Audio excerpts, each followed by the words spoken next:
Bismillah, walhamdulillah, wa sallallahu ala rasulillah.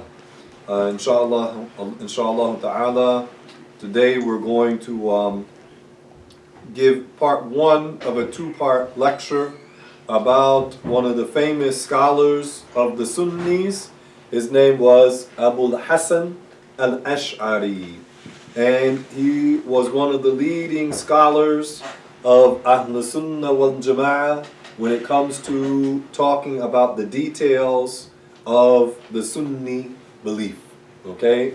So there's another famous scholar, they both lived at the same time. Does anybody know his name? Who also elaborated on the details of the creed. They were contemporaries. Imam Abu Mansur al-Maturidi. So they lived both in the 800s, late 800s to the early 900s of the Western calendar. And in the Islamic calendar, Abu Hasan al-Ashari died around the year 323, and Abu Mansur al-Maturidi, he died around the year 333. So they're both from the very end of the Salaf era, okay?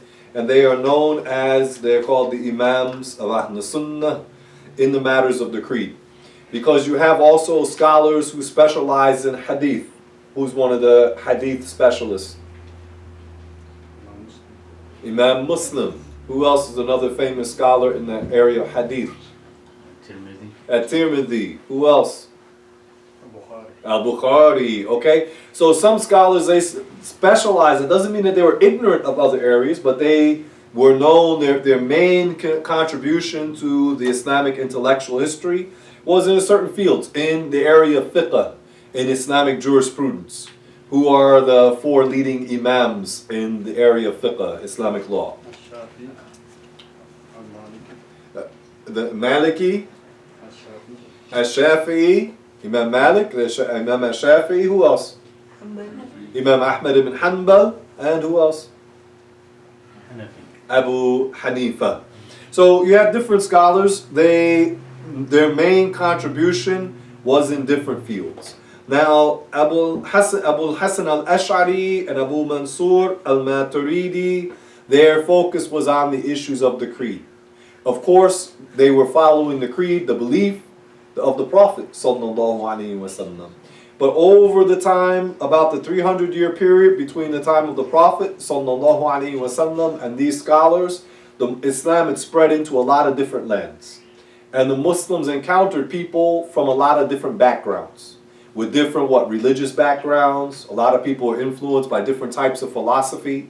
So, and some people were calling themselves Muslims, and they had become under the influence of these deviant ideas. So what did the Muslims do? A lot of those people were not Arab-speaking people, okay?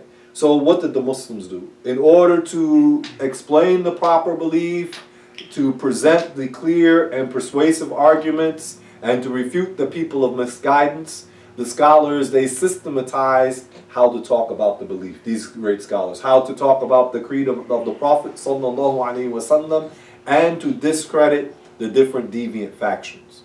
Didn't we, Lady Aisha, mention how do you refute the people who claim that the universe has no beginning?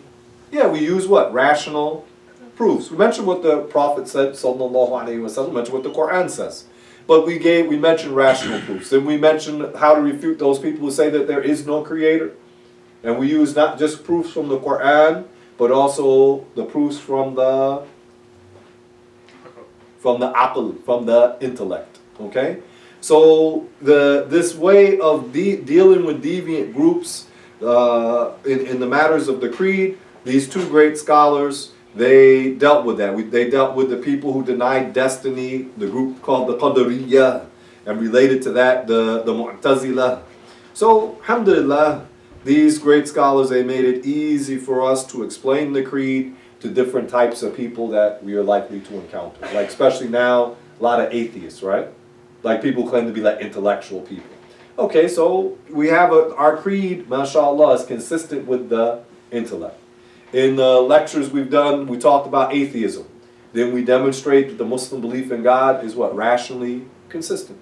Okay, it's not just as some people say, just believe, even though what they're saying, telling the person to believe in, doesn't make any sense.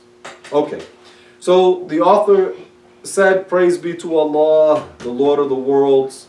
May Allah raise the rank of Prophet Muhammad sallallahu alaihi wasallam, his kind the al meaning the Muslim family of the Prophet sallallahu alaihi wasallam, and also his wives.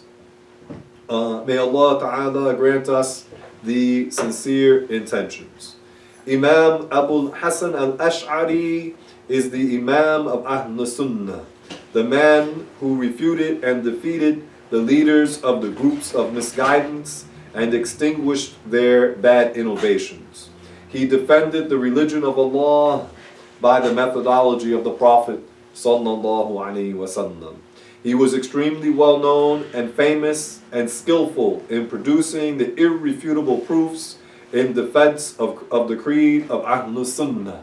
When you say that we are Ahl Sunnah, we are Ahl, the people of the Sunnah. And what's the other part to that? Wal Jama'ah. And the main body, the overwhelming majority of the Muslims are Sunni Muslims. He is known as Abu Hassan al-Ash'ari. And he is, and we mentioned some of his lineage. He is Ali, the son of Ismail, the son of Abu Bishr, Ishaq, the son of Salim, the son of Ismail, the son of Abdullah, the son of Musa, the son of Bilal, the son of Abu Burda, the son of Abu Musa, Abdullah, the son of Qais, the son of Hadar, al-Ash'ari al-Yamani. Al-Ash'ari is in reference to his tribe, the Ash'ariyah, and al-Yamani refers to his home region, which is the region of Yemen. Okay, so Abu Hassan al-Ash'ari, his lineage goes back to Yemen. And the Prophet sallallahu alaihi wasallam said of the Ash'ariyah, he said, Hum minni wa ana minhum. He said, they are from, literally, they are from me and I am from them. Meaning they follow the Prophet, saying that they follow my methodology and I am pleased with them because they are following the way of the Prophet sallallahu alaihi wasallam. Abu Musa al-Ash'ari, he was one of the companions of the Prophet sallallahu alaihi wasallam. So usually you say al-Ash'ari, it might come to mind the companion or the Abu Hassan al-Ash'ari. So there's one, Abu Musa al-Ash'ari, who was the companion of the Prophet sallallahu alaihi wasallam, and then multiple generations later there was Abu Hassan al-Ash'ari. And it's revealed in Surah Ma'idah. Allah Ta'ala revealed, فَسَوْفَ يَأْتِ اللَّهُ بِقَوْمٍ يُحِبُّهُمْ وَيُحِبُّونَهُ, which means that they are a people that Allah Ta'ala has guided and they love Allah and Allah Ta'ala accepts them. You know, when we say Allah loves someone, we don't mean emotion, meaning that Allah Ta'ala accepts them and has guided them. And it was narrated at the time that this verse was revealed that the Prophet sallallahu alaihi wasallam, he pointed to Abu Musa al-Ash'ari and he said, those are his people, meaning that these are the people accepted by Allah subhanahu wa ta'ala. And we said that Imam Abu Hassan al-Ash'ari is from this tribe that Allah Ta'ala accepts, that Allah Ta'ala accepts them, Allah Ta'ala has honored them. Abu Hassan al-Ash'ari was born in the year 260 after Hijrah, okay, which is around, let me see, I have a rough date on the Western calendar, around the year 874 on the Western calendar, the Common Era calendar. So he was born, it is reported in the year 260 after Hijrah. There's some difference of opinion, but we'll go with that one. And he was born before the end of the Salaf era and lived most of his life in the Salaf era. And he grew up in a family of Ahl Sunnah. So he grew up in a Sunni family. However, When he got a little bit older, he came under the influence of a character named al-Jubba'i. Anybody know what this guy's background was? He was from the Mu'tazila faction. Okay, the Mu'tazila, they were people who came under they were under the influence of the Hellenistic philosophy. Hellenistic meaning Greek. Okay, they came under the influence of the Greek philosophy. Now, they're not the people that are referred to often as the Muslim. We don't call them that, but they'll call them in the books the like the Orientalist books. They call them the Islamic philosophers or the Muslim philosophers. People like Ibn Sina, al-Farabi, who else? Al-Kindi. There are different people that they label as philosophers. And those people, among them, like Ibn Sina, for example, Ibn Rushd, they had beliefs of blasphemy. They were influenced by the Greek philosophy. They became so impressed by it that they accepted things that even went against the religion. Is that clear?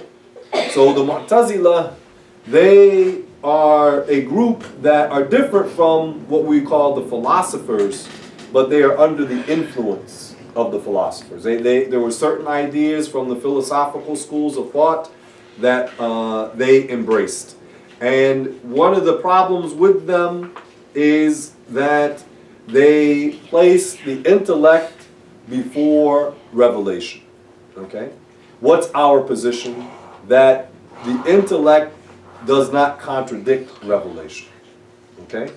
You have, for example, one group, they ignored intellect altogether, the resemblers. Didn't we talk about this? The ones who believe God is similar to the creations. There's no it's irrational to believe that the one who originated the creations, who existed before the creations, would be similar to or in need of the creations. That's irrational to believe that the creator needs the creations, or the creator resembles the creations. Because anything that's like a creation would be a creation. Okay. So those people, their belief is irrational. And they'll tell you straightforward, we don't use our minds. Even though they're misconstruing verses of Quran, they're misconstruing hadith of the Prophet sallallahu alaihi wasallam, and they're contradicting themselves. And when they see those contradictions, they say, hey, we don't use our minds. The other group, the Mu'tazila, what did they do? They started from something, an idea, a concept that came from what? Their mind first, and then they tried to make the revelation fit with this idea that they had in their mind. Is that clear? What do we say? We say that we follow the revelation and that there's nothing in the revelation that contradicts reason. So we have what? A balance. With revelation, first and foremost, revelation, but the revelation does not contradict reason. Reason meaning the sound intellect here. Okay, I don't mean reason, cause and effect. So al-Jubba'i, he was under the influence of the sect known as the Mu'tazila. And he used to have a blasphemous belief. So let's mention the proper belief first, Lady Aisha, and then we'll mention their bad belief. Okay? We know the proper belief, but so that we know it, when we mention a bad belief, we don't want a person to think something wrong first. Okay? So we mention the proper belief first. We say that Allah is the one and only creator. When you say La ilaha illallah wahdahu la sharika lah. La ilaha illallah means that there is no God except Allah. And by God we mean what? Creator. There is no creator except Allah. Wahdahu la sharika lah. And that Allah is one without a partner. Which is emphasizing that no one is the creator except Allah. Okay?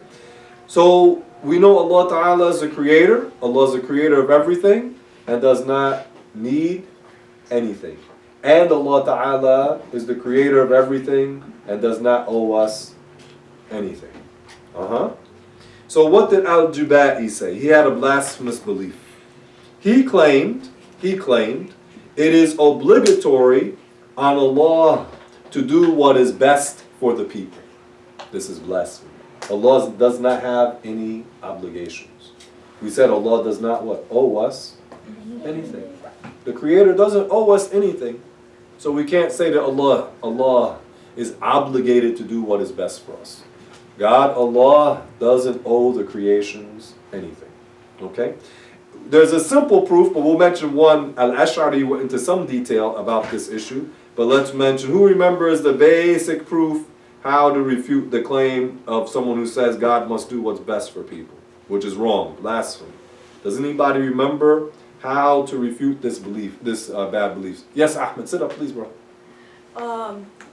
If Allah were to do what was best for us, If he were obligated, if He was obligated, we're obligated to do what's best for us, we would all be in paradise right now. Because what would be better for us? To be in dunya or in paradise? To be in what? Paradise. Okay? So are we in paradise? No. Not now. Inshallah, we'll all be there. Inshallah. Safe. But since it's clear that if, according to them, if Allah were obligated to do what's best for us, then we'd all be in paradise. We're not in paradise, so that means Allah Ta'ala did not do what is best for us. Whatever Allah endows us with, whatever good things Allah gives us, this is out of His mercy. And if Allah Ta'ala does not will for us to get something we want, or even makes the person suffer, this is out of Allah's justice. Because the Creator of everything does not owe us anything. What is Islamically the definition of injustice? Brother Ahmed, do you remember? Islamically, what is the definition of injustice? Anta Ahmed. To do what one is not entitled to do. To do what one is not entitled to do. You follow that, Lady Aisha? So injustice, Islamically speaking, is to do what one is not entitled to do. Okay? So if somebody comes, some stranger comes down the driveway and jumps in Brother Ahmed's car and drives off, he doesn't accept, this person is what? Committed? Injustice. Why is it injustice? Because this person does not have the what? Is not entitled to take your, you take your car, your property.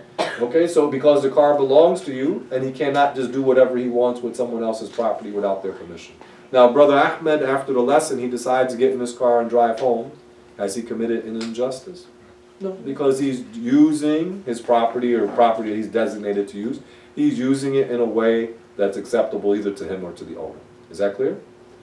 So when we speak about the universe, who is the owner of the universe? Allah Ta'ala. Everything in the universe is what? Owned by Allah. So since we are the property of Allah, Allah has the right to do with us whatever He wills. No gender intended. Do you see how Allah, this is our premise is what? Allah does not owe us anything. Whatever He gives us, meaning grants us the things that are beneficial, this is out of His mercy. And if Allah Ta'ala deprives us or causes us harm, this is out of His justice, because He's not being unfair, because He owns us. Alright? So what did the Mu'tazila say? What was their bad belief? You say, they say? What did they say, guys?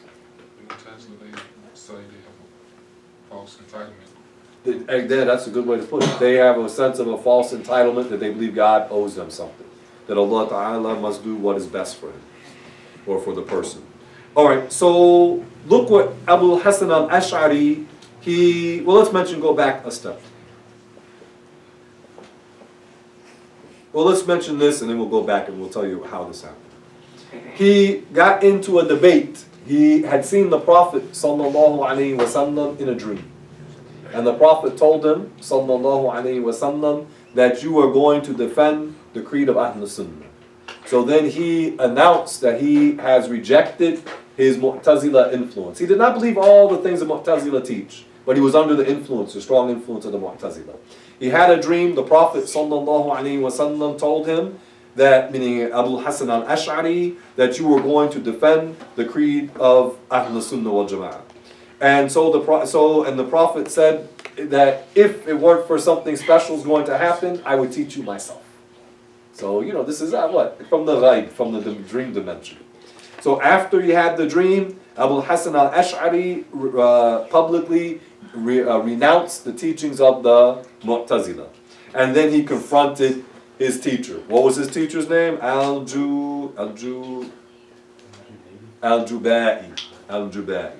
So he asked him, Al-Jubai.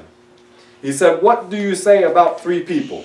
A believer, an upright believer, Muslim meaning, a boy that has not reached the age of pubescence, and a blasphemer, a non-believer, a kafir. Al-Jubai answered him.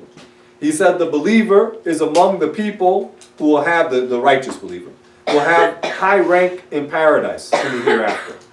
The blasphemer is among the people who will be losers, will be among the losers in the hellfire. This is true. The righteous Muslim will have what? A high status in the hereafter. The disbeliever will be what? A loser in the hereafter. As for the boy, this is Al-Jubai saying, as for the boy, he will be among the people who will be saved. However, his status will not reach the status of that righteous believer. So if you have a boy, if he's a Muslim or a kafir, even if he's a disbeliever, let's say even if the boy is a disbeliever, if he dies before puberty, then he will not be punished. Okay? Because last night we mentioned what? The accountable person is what? Sane, pubescent, and as the basic message of Islam has reached them. They have heard in a language they understand, no one is God but Allah, Muhammad is the messenger of Allah. So anybody who wants to become a Muslim, then all they would do would say that statement, no God but Allah, Muhammad is the messenger of Allah, with the intention to become a Muslim. Very easy to embrace Islam. Doesn't require any sort of ritual beforehand. It doesn't require any sort of bath. It doesn't require witnesses, just to state the declaration of faith. Okay? So, going back, there are how many people? Three. There was the righteous believer, the righteous Muslim, the non-believer, and the boy. Okay? He said, Al-Jubai said that the righteous Muslim in the hereafter, he'll be saved and he'll have a high status. The disbeliever, the adult disbeliever, what's his status in the hereafter? He's going to be among the losers. I mean, he'll be in hellfire forever. Okay? And then for the boy, the young boy who died, what's his status? He will be safe. He will not be punished because he's not what? Accountable. Okay? So, al-Ash'aris asked him, he said, would the rank of the boy attain the rank of the righteous believer? So, Al-Jubai answered properly. He said, no, the pious believer attained that status because of his worship and obedience. And the boy does not have the obedience level and worship of that believer. So you have a righteous Muslim and you have a boy. If the boy is, let's say he's a Muslim, but he doesn't have many years of what? Worship. Okay? But you have another person who is what? Ultra, let's say a highly ranked Muslim. So that Muslim, the righteous Muslim has what? A higher status than that Muslim boy or that Kafir boy. Okay? So then al-Ash'ari asked al-Jubai, what if the boy says, this is not a shortcoming on my part, meaning this Muslim boy, that I was not able to do enough, I did not have the time to do the worship like the what? Like that righteous Muslim. Because he died as a what? As a boy. He didn't have the years and years and years of worship that this righteous man had. So, okay, I don't have the status of that righteous man, so but this is not a what? Shortcoming on his part, because he didn't have the time. So this boy says, O Allah, if you had willed for me to live a long life, I would have done as much obedience and worship as the pious believer. So then al-Jubai, his answer to this, he says, this is talking about in the hereafter. And we know the kalam of Allah is not talking with a voice. Okay? The kalam of Allah Ta'ala is not talking, it's not a voice, it's not sound, it's not letters, it's not language. But it's something that occurs on the Day of Judgment. So that the people will come to understand the kalam of Allah. They will understand it. And what they hear is not sound. What we are familiar with in this dunya, we hear what? Sound. What we see are what? Images and colors and forms. Allah Ta'ala is not His kalam is not sound, is not voice, is not language, it's not sounds like that. And the Allah Ta'ala is not an image with something with a size, with a shape, with a color, with dimensions in space and time. The Creator is not like that. Okay? So the al-Jubai, we have what? The righteous Muslim, and we have the boy, right? And the boy is saying, if I had lived longer, then I would have had time to do more worship like the what? The righteous Muslim. Okay, the righteous man. So al-Jubai says, we're talking about the kalam of Allah. He says Allah would inform that boy that if you had lived longer, you would have sinned and you would have been tortured. So I made you die before the age of puberty. Remember, what's al-Jubai's premise? That God has to do what is best, and that's blasphemy. So what al-Jubai is saying, okay, you have what? The righteous man, and you have the boy who died before he was what? Pubescent. This boy is saying, well, if I had lived, then I could have done the worship and I would have been like this righteous Muslim. You got me? But then he says that Allah would inform that boy that out of my mercy I made you die young, because if you had lived longer then you would have fallen into sins. And then you would have had a what? Low status. Is that clear? Okay. So that's what al-Jubai is saying. Of course, all of this is based upon a false premise. The false premise being claiming that God has to do what is best for people. So then, look at the intelligence of al-Ashari. And this is how the people of misguidance are refuted. Al-Ashari says to al-Jubai, what if the blasphemous person then said, O Allah, you knew about me. Why did you not do that which is most benefiting to me and make me die before puberty as you did this boy? Do you follow? This guy, the guy, you had the righteous Muslim, you had the boy who died, a Muslim boy, but he died, but he did not attain the rank of the what? The righteous Muslim, because he did not have the time to do the acts of obedience like the man did. All right? But then you have the kafir. The al-Ashari says, al-Jubai says, well, the boy died young, and that was a mercy because then he wouldn't be responsible for his sins that he would commit later in life. Okay? Well, the kafir, what does the kafir say? He says, well, why didn't you make me die before I attained puberty? Because if he had died before he attained puberty, then he wouldn't have been what? He wouldn't be accountable. You follow? So after al-Jubai said that to this character, what happened? Al-Jubai was refuted and silenced. There was nothing he could say. And all of that was based upon a what? Bad belief that he claimed that Allah has to do what's best for people. And Allah Ta'ala doesn't owe us anything. We submit. We submit and we make dua. We love Allah Ta'ala. We trust in Allah. And in reality, if you have that attitude, you're going to find a lot of good things come your way. This is the reality of it. But for the person now, he feels like, well, God owes me something, and Brother Ali, you said it, that he has a sense of entitlement with the Creator, this guy is going to be a failure. This guy is going to be a failure.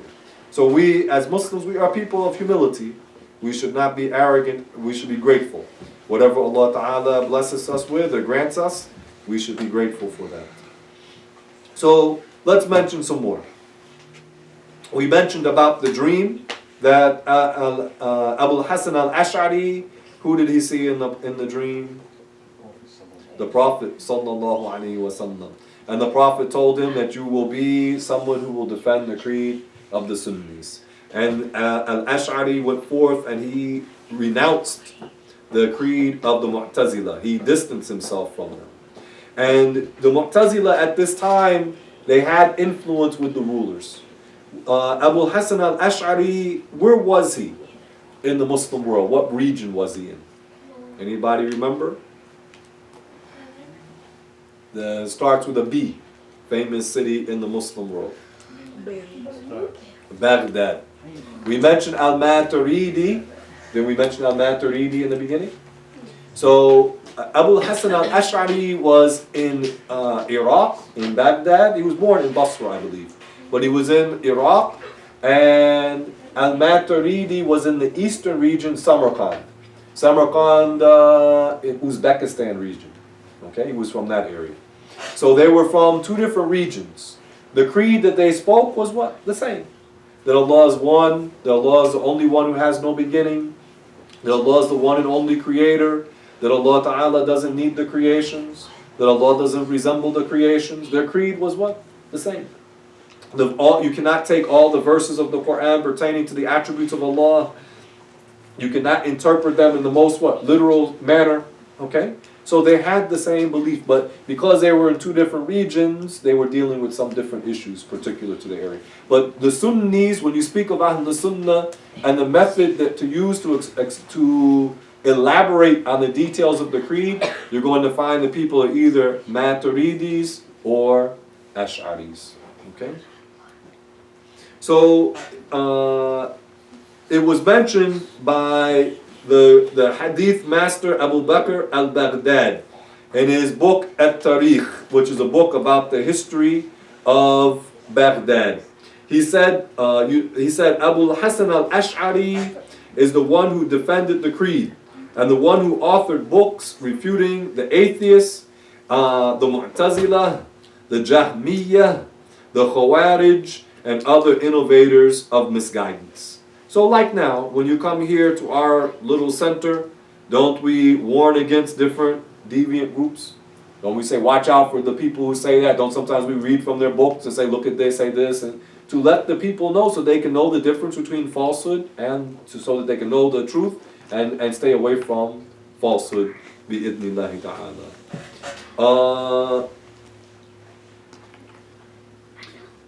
Imam Abu Hasan al-Ash'ari was brilliant in his ability to produce the proofs against the people of deviance. It was reported about him that one of the scholars, Abu Sahl as-Su'luki, he said that he was, meaning Abu Hasan, that he was among the God-fearing people, and he said we attended a debate between Imam al-Ash'ari and some of the heads of the Mu'tazila at a house of a prominent man who was in Basra. Imam al-Ash'ari debated them all and defeated every one of them. He dealt with them one by one. He dealt with one deviant, then he went to what? The next, silencing all of them. After that, they, meaning the Mu'tazila, they agreed with al-Ash'ari for another session of debate. So after he beat all of them, they want to get what? Second chance, so to speak. They claim they want a second chance. So when Imam al-Ash'ari went to the place where they had specified where they were going to have their next debate, none of the Mu'tazila showed up. Why didn't they show up? Because it was a trap. Not a trap. They didn't want to get clobbered again. They got clobbered once. They didn't want to get what? Clobbered twice. Yeah. Because you have that debate in public, what's going to happen? People are going to hate you. Yeah, and they're going to go tell other people, oh, Abu Hasan al-Ash'ari, he clobbered you last time. And then they're going to what? Tell the other people. So they don't want, and probably the second debate, more people are going to what? Come. Yeah, because they know, oh man, I was at that debate. Abu Hasan al-Ash'ari, in English, in slang talk, so he wiped the floor with those guys. So now they're going to say, you come and see this guy defeat them. Because these Mu'tazila made lots of trouble for the Sunnis. So now, probably more people come, the word is out, but they're not going to show up because of what happened, we just said. They get what? Discredited, clobbered in the eyes of more people, and then those people are going to go out and what? Talk. They're going to say, man, I heard what he said. He told them this, this, and this. Those guys could not say anything. So to save themselves the embarrassment, they didn't show up. And what did Imam Abu Hasan al-Ash'ari say? He told one of the attendant at the house, he said right on the door, they escaped. Meaning they escaped getting what? Getting clobbered. Yeah, they escaped from getting clobbered. Okay. Imam Abu Abdullah ibn Khafif, who was one of the great walis, he said, when I was a young man, I went to Basra to meet Abu Hasan al-Ash'ari because I heard about him. When I entered al-Basra, I saw a handsome sheikh. I asked him, where is the residence of Abu Hasan al-Ash'ari? He said, what do you want from him? I said, I would like to meet him. the sheikh told me, come back tomorrow morning to this same location and I shall help you with that. He said, I came back the next morning and went with that sheikh to a session in the house of a prominent person. Present in that session were several scholars and knowledgeable people. When the people saw that sheikh, meaning the sheikh that he was with, he said they treated him respectfully and seated him in the best and most prominent location in that session. Then one of the people there was asked a question pertaining to the creed. When that person started responding, this sheikh interfered and began to debate the one who was asked the question because he said something that was wrong. Until that one who answered the question, but he made a mistake, he said something wrong, he debated him until, meaning al-Ashari, debated him until he was silenced. And then this scholar, he said, I was astonished by the extent of that sheikh's knowledge. So I asked someone who was near me, like he's sitting, he asked the person near him, who was this sheikh who was debating? And he said that, and then he told me, that's Abu Hassan al-Ashari. Because remember, the person he met in the street was originally Abu Hassan al-Ashari. Do you follow? So, but al-Ashari didn't say, I'm al-Ashari. He said, come back tomorrow. And then when the session was over, the people left and I followed him, meaning he followed al-Ashari. And he looked at me and asked, young man, how did you find Abu Hassan al-Ashari? And he said, this scholar who wanted to learn, just as I have heard about him. And he said, I am your student. Because he knows this is somebody I want to sit and learn from. Then I asked al-Ashari, why did you not start talking yourself? Like, why didn't you initiate the discussion? And al-Ashari said, I did not initiate talking with those innovators of misguidance. And the reason being, al-Ashari did not want them to open the door for them to say something wrong. But since they started on their own, they said something wrong, then what did al-Ashari do? He corrected them. What's the rule in the religion? To order the good and forbid the bad. Okay, to forbid the evil. So when they did make a mistake, what did al-Ashari do? He discredited them. Okay? And this shows the wisdom of al-Ashari. And some of the scholars, they said al-Ashari had a very, very strong insight, meaning like a unveiling type insight, not just a regular insight.